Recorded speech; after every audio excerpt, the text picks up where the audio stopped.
నమస్తే సార్. నమస్తే. తెలుగు సినీ రంగానికి ధృవతార, యువకుల హృదయాలని కొల్లగొట్టిన స్వప్న సుందరి ఒకే ఒక్క ఆమె శ్రీదేవి. ఆమె పేరు వింటే ఇప్పటికి కూడా, ఆమె చనిపోయిన మరణం తర్వాత కూడా ఇవాళ ఆయన పాటలు ఆస్వాదించిన వాళ్ళు, ఆనందించిన వాళ్ళు లేరు అంటే అతిశయోక్తి కాదు. అలాంటి శ్రీదేవి 16 ఏళ్ల వయసు సినిమాలో నుంచితో ప్రారంభమైన తన జీవితం ఈ స్థాయికి చేరేటప్పుడు పడిన కష్టాలు, ఆమె ఎలా సినీ రంగానికి ప్రవేశించింది, ఫస్ట్ ఆపర్చునిటీ ఎవరిచ్చారు, ఆమె ఎలా సినీ రంగానికి ప్రవేశం అయిందో మీ ద్వారా తెలుసుకోవాలని. మనకి మహానటి సావిత్రి తర్వాత శ్రీదేవి గారు మన తెలుగు వాళ్ళందరూ ప్రపంచంలో ఎక్కడున్నా తెలుగు వారైనా సరే గర్వంగా తలెత్తుకొని మనం ఫీల్ అయ్యేటువంటి ఒక నటీమణి శ్రీదేవి గారు అండి. అందం, ఆకర్షణ, అభినయం అన్నీ ఉన్నాయన్నమాట. ఒక కథానాయిక ఇలా ఉండాలంటే అలాగే ఉంటుంది, పోసినట్టుగా. ఒక అజంతా శిల్పాలని వింటాం కానీ మన శ్రీదేవిలో చూస్తాం. ఒక పికాసో పెయింటింగ్ లాగా, రవివర్మ చిత్రం లాగా ఒక అందమైన అమ్మాయి చిత్రం రవివర్మే గీస్తే రవివర్మే గీసినట్టు ఎలా గీస్తాడు ఆ రూపంలో ఉంటుందండి. రేణుగుంట వాళ్ళది ఏదో పల్లెటూరు. ఈవిడ సినిమా ఫీల్డ్లోకి వచ్చింది రాజేశ్వరి. వచ్చినప్పటికీ ముందు చిన్న చిన్న వేషాలు వేసేది అన్నమాట. భార్యాభర్తలు అనే సినిమాలో జోరుగా హుషారుగా షికారు పోదమ్మా, హాయి హాయిగా తీయ తీయదగి, ఆ పాటలో నాగేశ్వరరావు గారు ఒక ఒక ఆరుగురితో డ్యాన్స్ చేస్తారు. ఆరుగురిలో ఒక వ్యక్తి ఈవిడ రాజేశ్వరి. అలాగే ఇంకో సినిమాలో ఏదో చేసింది సావిత్రి గారి ఫ్రెండ్గా. తర్వాత ఆవిడకి కాళమ్మ తల్లి అంటే వరించలేదు, ఆవిడకి అవకాశాలు రాలేదు. అప్పుడే ఆవిడకి కొంచెం కసి బయలుదేరిందన్నమాట. ఓ పట్టుదల, నా బిడ్డని ఎలాగైనా సరే ఓ మంచి నటిని చేసి, గొప్ప నటిని చేసి నా తాడు కోరిక తీర్చుకోవాలని పట్టుదల పట్టింది. అలాగే చేయడానికి ప్రయత్నం చేసిందన్నమాట. చిన్నప్పటి నుంచి తన శ్రీదేవి నటించింది. చాలామంది కొంతమంది జర్నలిస్టులకి తెలియని వాళ్ళు ఏం చేస్తారంటే చిన్నప్పటి నుంచి నటించలేదు అని అంటారు, కానీ చిన్నప్పటి నుంచి నటించింది. అది నాకు కొన్ని సందర్భాల్లో నాకు తెలిసింది. వాళ్ళ అమ్మమ్మ రవణమ్మని ఆవిడ చెప్పుకొచ్చిందన్నమాట. ఏమి తన తిండి తను తినడమే కాకుండా మన అందరికీ తిండి పెడుతుంది ఆ బిడ్డని ఎందుకు కొడతావే నువ్వు, వాళ్ళ అమ్మ కొడుతుండేది శ్రీదేవిని చిన్నప్పుడు, కొట్టడం తిట్టడం చేసేది. అప్పుడు వాళ్ళ అమ్మమ్మ నొచ్చుకునేది అన్నమాట. అలా ఉంటుండగా కొంతకాలం పోయిన తర్వాత శ్రీదేవిలో ఒక యశోదాకృష్ణ కానీ, మమత కానీ ఇట్లాంటి సినిమాలు చూసినప్పుడు, మా నాన్న నిర్దోషి కానీ ఇట్లాంటి సినిమాలు చూసినప్పుడు ఆవిడలో మమత అనే సినిమాలోనూ అటుపక్క జమున, ఇటుపక్క శ్రీదేవి యాక్ట్ చేస్తుంటే జమున తేలిపోయిందండి. అది నాకు ఇంకా బాగా జ్ఞాపకం. ఆ జమున గారు ఎలా ముందుకు వచ్చి సత్యభామలాగా వద్దు వద్దు ఈ పిల్ల వద్దు, ఈ పెళ్ళి వద్దు అంటదన్నమాట. అప్పుడు చిన్న బిడ్డ శ్రీదేవి పీటల మీద పెళ్ళి ఆగితే పిల్ల బ్రతికే నరకమమ్మ అని చెప్పేసి అంటుంది. ఇంత జమునని తీసి పారేసిందండి. ఒక చిన్న లైన్ ఉందన్నమాట ఆవిడకి, అంత బాగా చేసిందన్నమాట. ఇంకా అంటే అక్కడి నుంచి ఈవిడ సామాన్యురాలు కాదు రోయ్, అవకాశం వస్తే అదరగొట్టేస్తుంది అనేటువంటి పేరు తెచ్చుకొని చిన్నట్టుగా ఉన్నప్పుడే. మొదట్లో ఆవిడ పెయ్యారు రోడ్లో నెంబర్ 2లో ఉండేది. 100 రూపాయలు అదే. ఆ పైన మేడ మీద గుడి వెంకటరామారావు భూషణ్ అని స్టిల్ ఫోటోగ్రాఫర్ ఉండేవాడు. నేను కొత్తగా మద్రాసు వెళ్ళడం, ఆ రాజేశ్వరి కొంచెం బాగా చేరదీసేది. అందులో నేను బాగా రాస్తా అనుకునేవారు. ఈయన బాగా రాస్తారని, అంటే మీరు చాలా బాగా రాస్తారండి, మీరు వస్తుండండి, పిల్లని ఏమైనా బాగా రాసి ఎంకరేజ్ చేస్తుండండి అని చెప్పేది. వెళ్తుండేవాడు అనమాట. అలా శ్రీదేవి చిన్నపిల్లప్పటి నుంచి 9 సంవత్సరాలు 10 సంవత్సరాల పిల్లప్పటి నుంచి మనకు తెలుసు. తర్వాత ఇక్కడి నుంచి ఆయన ఎవరు ఘంటసాల మాస్టారు వారింటి పక్కన ఒక ఇల్లు ఖాళీగా ఉంటే వెళ్ళడం జరిగింది. అక్కడి నుంచి next number 1 bishop palace venue అని చెప్పి మన హోటల్ సవేరా ముందు మాట. అలా అయింది. ఈలోగా తను చిన్నపిల్లగా వేషాలు వేయడం, తర్వాత 16 వైద్యునిలే అనే సినిమాలో హీరోయిన్గా చేయడం, చాలా పెద్ద పేరు రావడం, ఒక చిన్న ప్రొడ్యూసరు చిన్న హీరోయిన్ని పెట్టుకొని అంత పెద్ద పేరు సంపాదించడం, కమల్ హాసన్కి శ్రీదేవికి ఇద్దరికీ కూడా చాలా మంచి పేరు వచ్చింది. అలాగే ఇళయరాజా మ్యూజిక్ డైరెక్టర్ కూడా చాలా మంచి పేరు వచ్చింది. తను తమిళ చిత్రరంగంలో తనతో పాటు సమకాలీన నటులు కమల్ హాసన్ గారు, రజనీకాంత్ గారు వాళ్ళతో కలిసే వచ్చినట్టుంది. అప్పుడే కలిసి సినిమాలు వాళ్ళతో కమల్ హాసన్ గారితో, రజనీకాంత్ గారితో వాళ్ళతో సంబంధాలు ఆమెకి ఎలా ఉండేవి? అది ఇదే కమల్ హాసన్ శ్రీదేవి ఇంచుమించు వాళ్ళిద్దరూ ఒకటేనండి. ఇద్దరు ఒకరంటే ఒకరికి అభిమానం. అప్పట్లో ఎక్స్పెక్ట్ చేశారు ఇద్దరు ఒకటి అవుతారేమో అని ఎక్స్పెక్ట్ చేశారు. ఓ రోజు అదే ఆ ఏవిఎంలో 8th ఫ్లోర్లో కూర్చుంటుండగా తెలిసింది ఇలా కమల్ హాసన్ వాణి గణపతితో నిశ్చితార్థం చేసుకుంటున్నాడని. అంతే కారేసుకు వెళ్ళిపోయింది. తర్వాత వాళ్ళు అమ్మ ఏడ్చుకుని, బాబోయ్ ఇంక ఇది ఎక్కడో ఏ సముద్రంలో దూకేస్తుంది, ఏ ట్రైన్ కింద తలకాయ పెట్టేస్తని గుండె బాదుకొని ఆ తర్వాత ప్రొడ్యూసర్ని గారు అడిగి బయలుదేరింది. ఇలా ఎవరు తోచినట్టు వాళ్ళు వెతుకుతూ ఉన్నారన్నమాట. అంటే కమల్ హాసన్ అంటే పెళ్లి చేసుకుందాం అనుకున్నారు, ఫ్యూచర్లో ఓ ప్రాణంగా ఉన్నారు. ఆయన కూడా చాలా మంచివాడు కదా కమల్ హాసన్, మంచివాడు. తర్వాత ఇండస్ట్రీకి నటికి చాలా పెద్ద ఆశ కలుగుతుంది, ఇట్లాంటి వ్యక్తిని పెళ్లి చేసుకుంటే జీవితాంతం సుఖంగా ఉండొచ్చు అని. అలాగే ఆశ కలిగించినటువంటి వ్యక్తి కమల్ హాసన్ శ్రీదేవికి. ఆ రోజు రాలేదు. రాత్రి 10:30, 11 అయింది. అందరూ బయట ఎదురు చూస్తున్నమాట. అప్పుడు కారులోంచి దిగింది. దిగి, ఏంటమ్మా ఏంటైంది, ఒక్క ఫోన్ చేయలేదేంటి, ఇంటికి ల్యాండ్ ఫోన్ ఉంది. అప్పుడు ల్యాండ్ ఫోన్లే ఉండేవి. ఏమైందమ్మా అప్పుడు? అదేంటి మీ కమల్ దగ్గరికి వెళ్ళావా? వెళ్ళాను. ఏం చేసావు? గ్రీటింగ్ చెప్పాను. ఆయనే ఉన్నాడు, హ్యాపీగా రిసీవ్ చేసుకున్నాడు. తర్వాత ఏం చేసావు? బొకే ఇచ్చాను నేను. భోజనం చేసావా? అవును, కడుపు నిండా భోజనం చేశాను. ఇంకేమైంది అనేసరికి నా గుండె చల్లుకుందండి. అంటే ఆవిడ గుండెల్లో ఎంత మంటని పెట్టుకొని ఎంత బాధని దిగమిగుతూ మాట్లాడుతుందో నాకు అర్థమైంది అన్నమాట. అదొక శ్రీదేవిలో ఉన్నటువంటి గొప్ప నైజం ఏంటంటే ఇంట్రావర్ట్ అన్నమాట, బయటపడదు. అదొక కొను. ఇంకా రజనీకాంత్ గారు అడిగితే తర్వాత రజనీకాంత్ గారు ఇంటికి వచ్చేవారు. అప్పుడు నేను శ్రీదేవి ఇంట్లో ఉండేవాడిని. నాకంటే ఎస్పి వెంకన్నబాబు అని ఒక పెద్ద ప్రొడక్షన్ ఉన్నాడు కదా, ఆయన నా హ్యాండ్ రైటింగ్ బాగుంటుంది కనుక శ్రీదేవి గారికి ఉత్తరాలు రాయమని నన్ను పెట్టాడు. అప్పుడు 650 రూపాయలు నాకు ఇచ్చేది శ్రీదేవి ఆ రోజుల్లో. ఎప్పుడు 75, 76లో 650 రూపాయలు మంచి జీతం అది ఇచ్చేది.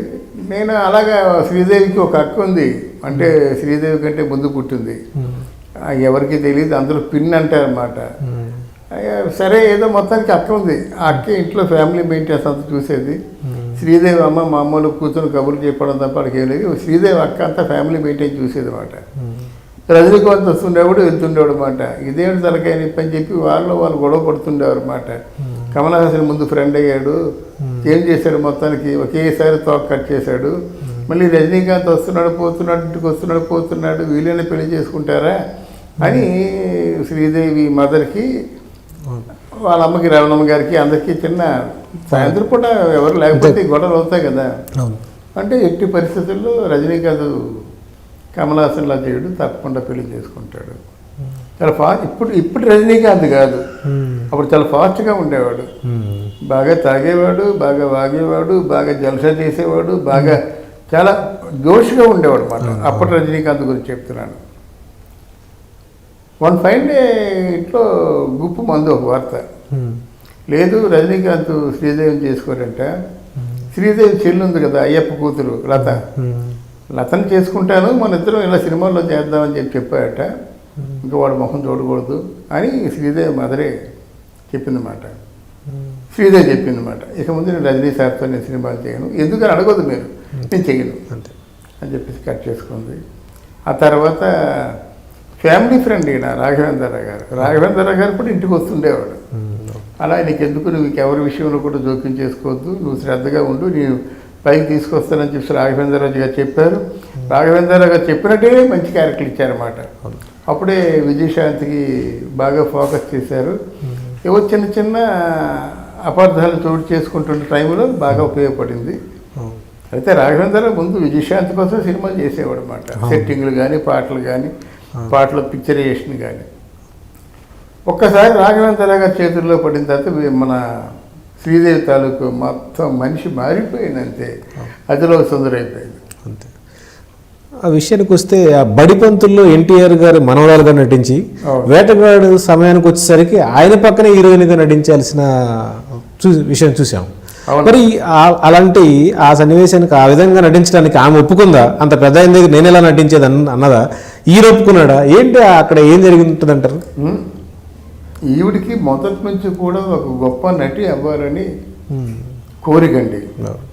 తర్వాత ఈ ఊళ్ళో ఉన్న గొప్ప గుణం ఏంటంటే ఆ పక్కన కన్నామ్మను పెట్టండి డైలాగ్ కింగ్ అంటే డైలాగ్ క్వీను, లేదా ఆ పక్కన శారదను పెట్టండి, సావిత్రమ్మను పెట్టండి, నువ్వెంత నేనెంత అనేటువంటి ఒక పట్టుదల శ్రీదేవిలో ఉందండి. మీరు చూడండి, ఏ ఆర్టిస్ట్ని పెట్టండి తన పాటు తను తినేస్తుంది అన్నమాట. అంతే, అలాంటి ఆర్టిస్ట్ మొదటి నుంచి బాగా పట్టుదల ఉంది కనుక ఈ రాఘవేంద్రరావు గారికి ఏంటంటే శ్రీదేవికి ఎలాగో అలాగ పుట్టింగ్ ఇద్దామని నాకు ఆలోచన. ఇక నైట్కి వస్తుంటాడు చెప్పి రాఘవేంద్ర రోజు వచ్చేవాడు.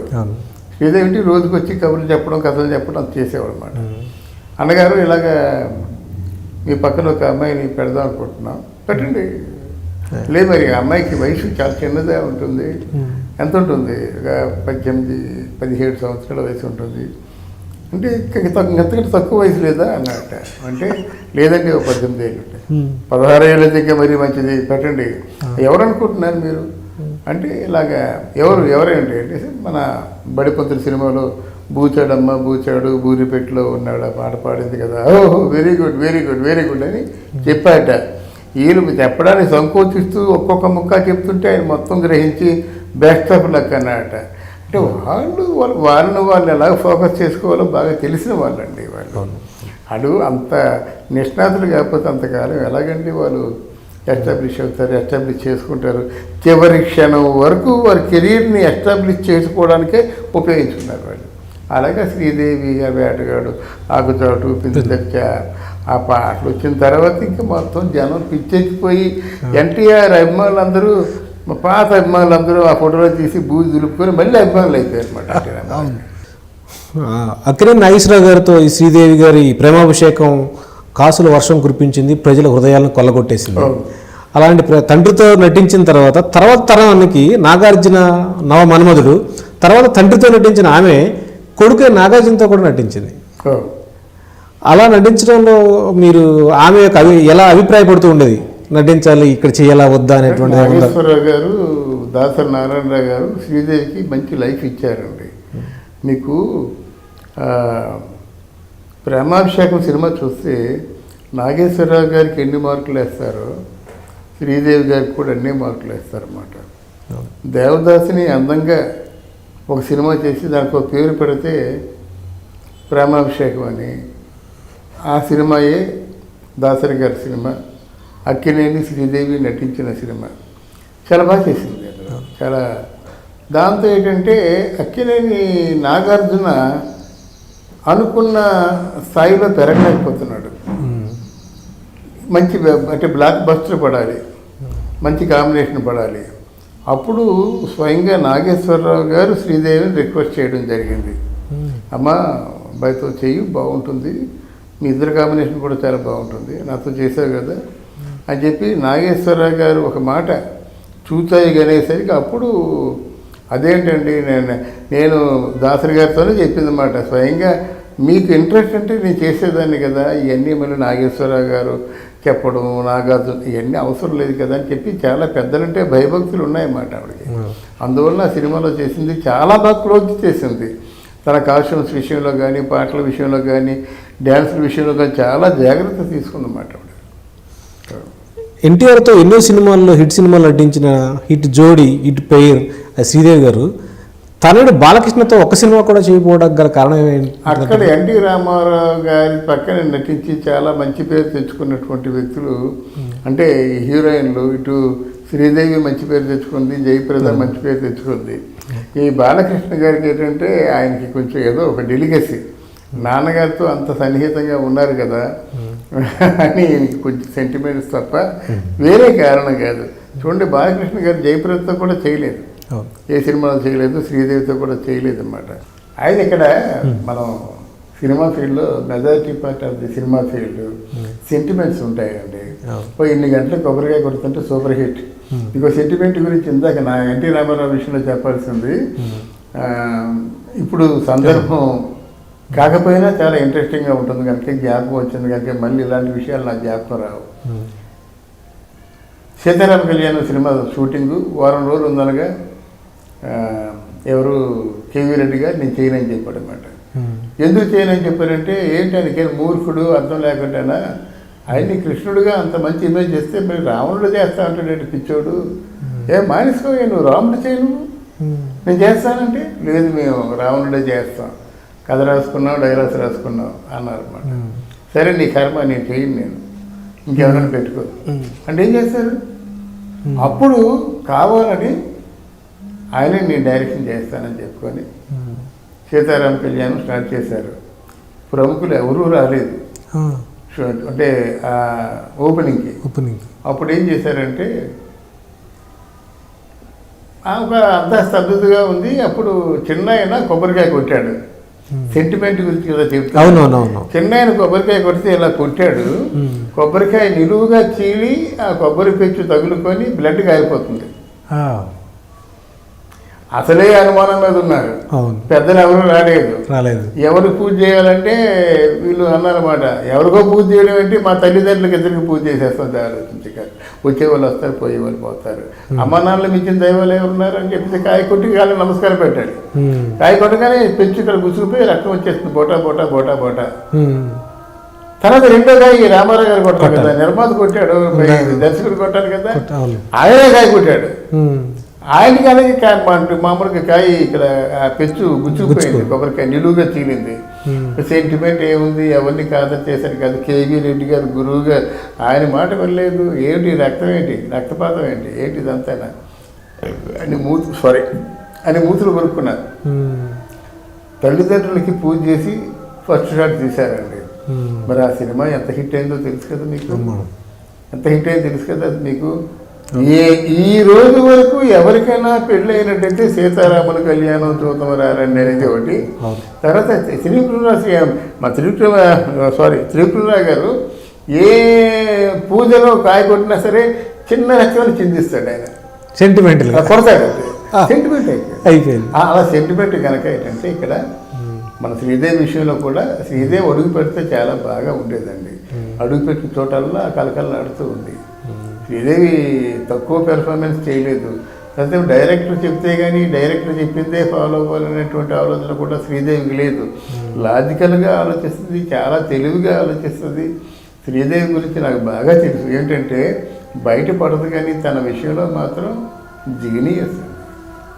అప్పటి వరకు లేదు, అది ఒక్కటే ఫస్ట్ జగదేకుడు సినిమా సూపర్ హిట్ అయింది. తర్వాత వాళ్ళ కాంబినేషన్ అంటే శ్రీదేవి బాలీవుడ్కి వెళ్ళిన తర్వాత శ్రీదేవితో సినిమాలు తీయడానికి ఎవరు సాహసించలేదండి. నెంబర్ 1 ఆవిడ బాగా అక్కడ నీకు బాలీవుడ్లో సినిమాలు చాలా సూపర్ హిట్ అయినాయి కదా. అవును. దాని తర్వాత ఎవరికి సాహసించలేకపోయారు అన్నమాట అండి. వీళ్ళేదో వీళ్ళకి కొద్దిగా పలుకుబడి ఉంది కనుక ఇవన్నీ తెచ్చుకున్నారు కానండి, లేకపోతే కష్టం.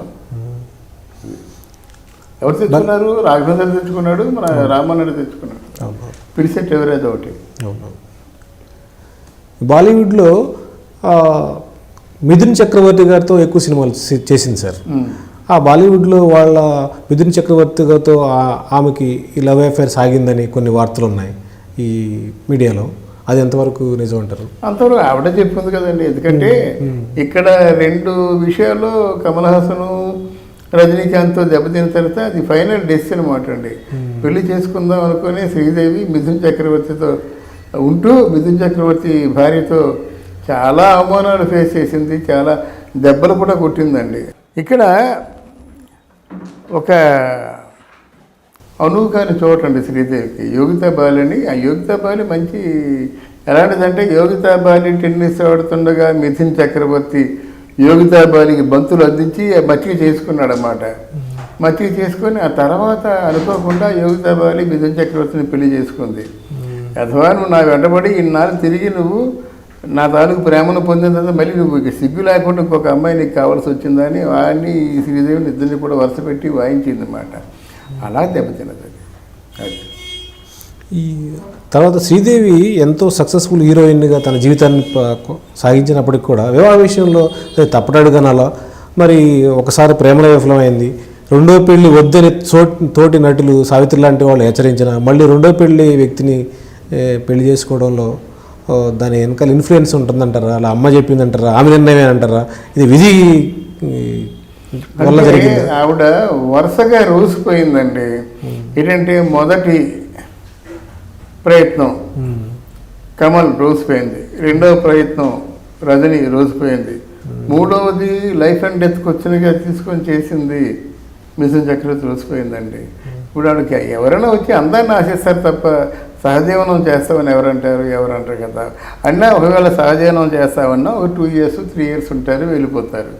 దానికి అలా కాదు, దానికి ఒక రక్షణ కావాలి, తను ప్రొటెక్ట్ చేసుకోవాలి.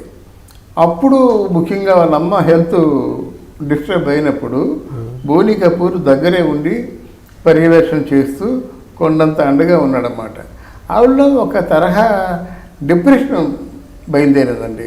40 సంవత్సరాలు దాటిన తర్వాత ఎవరైతే ఏంటి మనకి ఏమి సుఖపడిపోతాం అన్నీ, మనకు ఉన్నది చాలు ప్రాపర్టీసు అనే ఉద్దేశంతో ఒక బాగా డిప్రెషన్లోంచి తను బోనీ కపూర్ని సహజీవనం చేయడం కోసం మాత్రమే పెళ్లి చేసుకుంది తప్ప జీవితాన్ని తన అనురాగాన్ని ప్రేమని పండించుకోవడానికి కోసం మాత్రం పెళ్లి చేసుకోలేదండి ఆవిడ. అది అందువల్ల తను అక్కడ స్వయాన సావిత్రి చెప్పింది. సావిత్రి ఏం చెప్పిందంటే, పిచ్చిదానా నువ్వు రెండో పెళ్ళిని చేసుకోకే, నేను రెండో పెళ్ళిని చేసుకున్నట్టయితే నేను ఎంత అనుభవించానో నాకు తెలుసు కదా, ఈడు జోడు బాగున్నట్టయితే 4 ఏళ్ళకు ముష్టి కలితే ఆ ఈడు జోడు బాగుంది కదా అని చెప్పేసి ముచ్చటపడి 3 ముద్దలు పడేస్తారు, నువ్వు మాత్రం రెండో పెళ్ళిని చేసుకోవద్దే అని చెప్పి సావిత్రి చెప్పేది. శ్రీదేవి గౌరవించేటువంటి సీనియర్ ఆర్టిస్ట్ ఇంకొకరు ఉన్నారు, ఆవిడెవరు, మంజుల, విజయ్ కుమార్ భార్య. ఆవిడ చెప్తుంది అలా చెప్తుంది కానీ ఏంటి రెండో పెళ్లి చేసుకున్నాడు ఆవిడ హ్యాపీగా లేరా? ఎంతమంది హ్యాపీగా లేరు? ఇప్పుడు నేను రెండో పెళ్లి చేసుకున్నాను, మా 3 బిడ్డలతో నేను హ్యాపీగా లేనా? ఏంటి మాట్లాడుతుంది ఆవిడ? నీకే డోంట్ వరీ, నువ్వు చక్కగా హాయిగా చేసుకో, బోనీ కపూర్ని, హ్యాపీగా ఉంటావు, ముసలోడు నీకు ఎదురు చెప్పడం, ఇలాగే చెప్పింది మాటని. సో ఇలాగా మొత్తానికి ఓవరాల్గా ప్రారంభం అలా ఉంది కనుక పెళ్లి చేసుకోక తప్పింది కాదు, పెళ్లి చేసుకుంది. తను స్టార్ హీరోయిన్గా ఉన్నప్పుడే తన పిల్లల్ని ప్రమోట్ చేసుకోలేకపోయింది, హీరోయిన్లుగా సినిమా రంగ ప్రవేశం చేయించలేకపోయింది. మంచి తన పేరులో ఉన్నప్పుడు తన చివరి రోజులకు వచ్చి తన పిల్లల సినిమా రంగ ప్రవేశం చేసే నాటికి చూడలేని పరిస్థితుల్లో ఆమె మన మధ్య దూరం అయింది. శ్రీదేవి జీవితంలో అన్ని కష్టాలేనండి. అతిలోక సుందరి అనే పేరైతే వచ్చింది కానీ అన్ని కష్టాలేనండి. శ్రీదేవికి డబ్బు రావడం మొదలయ్యింది, శ్రీదేవికి డబ్బు రావడం మొదలైంది. అయ్యప్ప అంటే అడ్వకేట్, శ్రీదేవి మదర్కి వాడు మొగుడు లతని కన్నాడన్నమాట. వాడు టేక్ ఓవర్ చేయడం మొదలుపెట్టాడు. కొద్ది కాలం శ్రీదేవి తాలూకు అక్క మొగుడు మోహన్ రావు వాడు చూడడం మొదలుపెట్టాడు. తర్వాత ఏమైంది, శ్రీదేవి చెల్లి లత ఈ ప్రాపర్టీసు ట్యాక్సులు హడావిడంతా చేయడం మొదలెట్టింది. శ్రీదేవికి ఎంత పిచ్చి వాళ్ళు ఉండేవారంటే మంచి మంచి కోటీశ్వరులు, 100,000 కోటీశ్వరులు శ్రీదేవితో మాట్లాడదామంటే శ్రీదేవి అమ్మ అగో అక్కడికి వెళ్ళి సరస్వతీ మహల్ ఉంది, ఆ సరస్వతీ మహల్ని మా తాలూకు కూతురి పేరుని కొని రిజిస్ట్రేషన్ చేయించిన తర్వాత కనిపించు, అప్పుడు మనం కలిసి భోజనం చేద్దాం. అంత పిచ్చివారు ఉన్నారన్నమాట. విపరీతంగా కొన్నది శ్రీదేవి ఆస్తులు. ఎక్కడెక్కడ అంటే మరో మహానటి సావిత్రి లాంటి వైభవం ఉంది ఆవిడది. ఆవిడ ప్యాలెస్ ఇంద్రభవనంలో కట్టింది కానీ ఇది అలా కాదు, ఎక్కడ పడితే అక్కడ ప్రాపర్టీస్. అక్కడ మద్రాసులో గ్రౌండ్స్ అంటారు, ఇక్కడలా కాదు. గ్రౌండ్ అంటే 400 గజాలు, 10 గ్రౌండ్ల స్థలం 4,000 గజాలు. అలాంటి 4,000 గజాల స్థలాలు ఎన్నో ఉన్నాయండి శ్రీదేవికి. తీరా బాలీవుడ్ వెళ్ళిపోయిన తర్వాత ఈయన ఏం చేసేవాడు, సినిమాని ఫైనాన్స్ చేసేవాడు. తర్వాత ఫైనాన్స్ వ్యవస్థ అందరూ ఎగ్గొట్టారు, సినిమాలు చేయమన్నాడు, ఈయన భయపడిపోయి చేయడం మానేసింది. ఈయనకి ఏంటంటే మిగతా వాళ్ళతో చేస్తే ఆయనకి పడదు, శ్రీదేవిని ఎవరి పక్కన హీరోయిన్గా చేయొద్దని చెప్పాడు. శ్రీదేవికి ఏంటంటే తన తాలూకు కళల పంట కదా బిడ్డలు, వాళ్ళిద్దరినీ స్వయాన సాగుకోవాలి, మా అమ్మ నన్ను ఎలా చూసుకుందో నేను నా బిడ్డలను ఎలా చూసుకోవాలని చెప్పేసి ఆదాయం కోసం ఆలోచించకుండా ఉన్నదాన్ని అలా కరిగించుకుంటూ బిడ్డల్ని పెంచుకుందండి. తీరా చూస్తే ఏముంది, అప్పులు చేసేసాడు, ఎక్కడ పడితే అక్కడ అప్పులు చేసేసాడు. పోనీ మన చిన్నపట్నం వచ్చి ఆస్తులు కరిగించుకుందామంటే ఆ ఆస్తులన్నీ ఎప్పుడే అయిపోయినాయన్నమాట. అందరూ లత చేతిలో ఉన్న ఆస్తులు లత కరిగించేసింది, అయ్యప్ప చేతిలో ఉన్న ఆస్తులు అయ్యప్ప కరిగించేశాడు, అలాగే సూర్య చేతిలో ఉన్న ఆస్తులు సూర్య కరిగించేసింది, ఇంకేం లేదు మాట. అప్పుడు వడ్డీలు కట్టాల్సి వచ్చేది, నెలకు 25,000, 25 లక్షలు 30 లక్షల వరకు వడ్డీలు కట్టాల్సి వచ్చేది. అప్పుడు చాలా ఇబ్బందులు పడింది అన్నమాట. ఇబ్బందులు పడి ఆ ఫ్రస్ట్రేషన్లోనే కొండకి కాళ్ళు అడగనేమో స్వామి దగ్గర రావడం, మొక్కులు తీర్చుకోవడం, చాలా చాలా చాలా చాలా నరకాన్ని చవి చూసిందన్నమాట. ఇప్పుడు డబ్బున్నంత వరకును ఈ బోని కపూర్ భార్యను అర్జున్ కపూర్ తల్లి శ్రీదేవిని కడుపుతో తన్నింది కదండి, ఎన్నో దుర్భాషలు ఆడింది కదండి. ఎప్పుడైతే శ్రీదేవి దగ్గర డబ్బు అంతరించిపోతుందని తెలిసిందో వాడు అర్జున్ కపూర్ గారు బండబూతులు మాట, చాలా బండబూతులు తిట్టాడు అన్నమాట. సో మెంటల్గా డిప్రెస్ అయిపోయిందండి. వీడేమో నీ పాదాల దగ్గర పడుంటాను, నీ జీవితాంతం నీ కాళ్ళ దగ్గరే నేను మరణిస్తానని చెప్పేసి కవిత్వం చెప్పిన బోని కపూర్ గారు ఇప్పుడు నాకు చేయడానికి పని లేదు, ఫైనాన్స్ అందరూ ఎగ్గొట్టేశారు, ఇప్పుడు నా కొడుకుని నేను ప్రమోట్ చేసుకోలేకపోతున్నాను, నా మొదటి భార్య నన్ను వేధిస్తుంది, నా కొడుకు సినిమాలు నేను ప్రమోట్ చేసుకునేటువంటి దౌర్భాగ్య స్థితి నాకు కలిగిందని సూటిపోటి మాటలు వాడు. అప్పటికి ముందు శ్రీదేవి చనిపోయే ముందు వాళ్ళకి మధ్య సఖ్యత లేదు. అంతలో అనుకోకుండా మరి వెళ్ళడం అంత, అప్పటికి శ్రీదేవి ఒక 200 కోట్ల రూపాయలకేమో ఇన్సూరెన్స్ చేసి ఉండడం ప్లాంట్కి జరిగిపోయింది అంతే. అంతేగాని ఎవరైనా శ్రీదేవి తాగడం వల్ల చనిపోయిందంటే దాన్ని నేను వెంటనే కౌంటర్ ఇస్తానన్నమాట. శ్రీదేవి చిన్నప్పటి నుంచి తాగుతుంది, ఒక ఫుల్ బాటిల్ తాగినప్పుడు కూడా శ్రీదేవికి ఏమీ కాదన్నమాట, కళ్ళల్లో చిన్న మెరుపు వస్తుంది తప్ప ఏమీ కాదు, అంత కంట్రోల్ శ్రీదేవికి ఉందన్నమాట. అంతటి అందాల నటి స్టార్ హీరోయిన్ ధ్రువతార చనిపోయింది. ఇప్పుడు ఆమె చావు ఇప్పటికి కూడా మిస్టరీగా ఉండిపోయింది సార్. చంపేశారని కొంతమంది, కాదు తాగి చనిపోయిందని కొంతమంది, ఎలా ఉండిపోయింది ఆ మిస్టరీలో? ఏమైనా మీ యొక్క ఊహ ఏమై ఉంటుందంటారు? సార్ దేశ నాయకులే చావులు మిస్టరీగా మిగిలిపోతున్నాయండి. ఒక సినిమా నటి తాలూకు చావు మిస్టరీగా ఉండడంలో ఆశ్చర్యం ఉంది. కానీ ఆవిడ చనిపోవాల్సిన అవసరం లేదు, ఒకటి. 2, మందు తాగితేనే చనిపోయింది, ఉక్కిరి అయిపోతే అస్సలు నమ్మడానికి వీల్లేదు, అంటే మందు తాగి తమాయించుకోగలదు. 3 ఏంటంటే ఆవిడకు ఉన్నటువంటి ఎందుకు నాకు ఈ జీవితం, ఎవరు మెచ్చిన జీవితం, తల్లి చచ్చిపోయింది, సగం చచ్చిపోయింది. ఎప్పుడైతే తల్లి చచ్చిపోయిందో సగం చచ్చిపోయింది.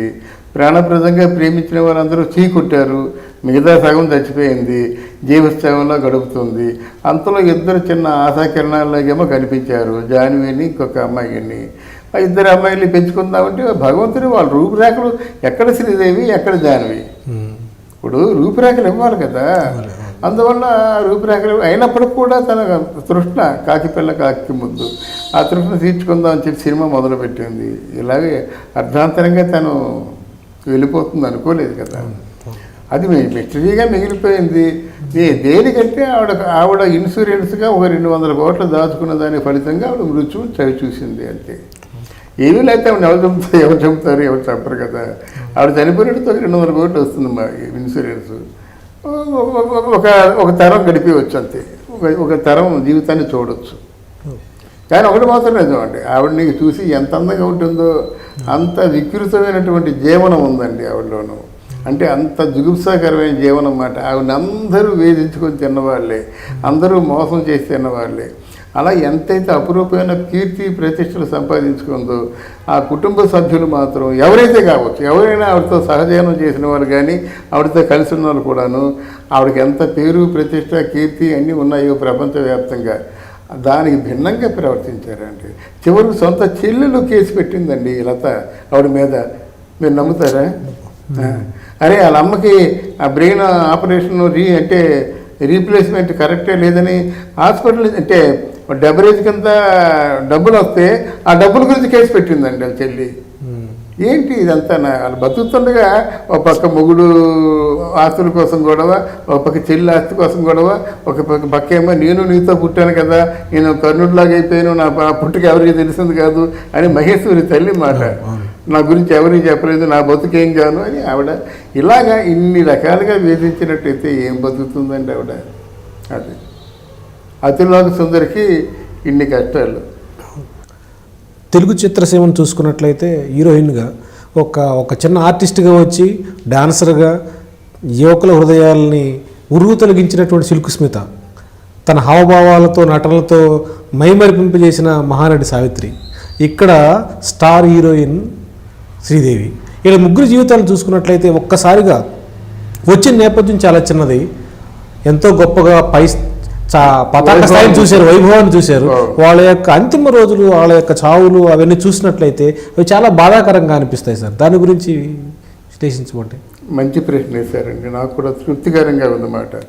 ఈ ముగ్గురు జీవితంలోనూ ప్రధానంగా కామన్ క్వాలిటీస్ 3 ఉన్నాయండి. అతిగా నమ్మడం ఒకటి, తర్వాత ఎవరైనా వచ్చి నిజంగా రియలిస్టిక్గా సెన్స్ ఆఫ్ హ్యూమర్ని నవ్విస్తే బాగా ఆదమరిచి నవ్వడం, ఆదమరిచిపోవడం. మూడోది ఏంటంటే మొండి పట్టుదల. చెప్తాను చూడండి, ఈవిడ బాగా సెన్సిటివ్గా ఉంటుంది. ఎవరైనా వచ్చి అమ్మ నాకు ఈ కష్టం అంటే ఈ ముగ్గురు సమానంగా దానాలు చేశారు ఒకటి. ఇకపోతే సావిత్రి కానీ, సావిత్రి ఆ చంద్రబాబు, వాడు వచ్చి చంద్రబాబు అంటే స్టార్ కామెడీ అనమాట. వాడు ఎప్పుడు నవ్విస్తుండేవాడు. ఆ నవ్వడం వల్ల, మందు కొట్టడం వల్ల సావిత్రి గారు పతనం అయిపోయారు అన్నమాట. అలాగే ఈ రాధాకృష్ణ గారి వల్ల ఏమో సిల్క్ స్మిత పతనం అయిపోయింది. ఈ బోని కపూర్ వల్ల ఏమో ఈవిడ పతనం అయిపోయింది చివరి దశలో. Same common qualities. తర్వాత పట్టుదల, మొండి పట్టుదల.